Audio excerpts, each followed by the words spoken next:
حضرت اسود بن اسرام رضی اللہ فرماتے ہیں میں نے رسول اللہ صلی اللہ علیہ وسلم سے عرض کیا رسول اللہ مجھے وصیت فرما دیجیے.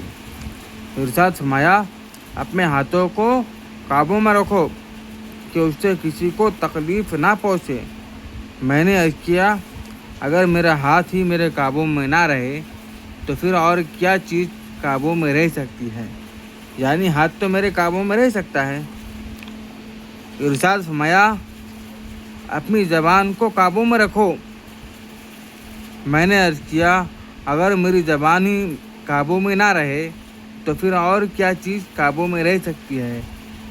یعنی زبان تو میرے قابو میں رہ سکتی ہے. ارشاد فرمایا پھر تم اپنے ہاتھ کو بھلے کام کے لیے ہی بڑھاؤ اور اپنی زبان سے بھلی بات ہی کہو.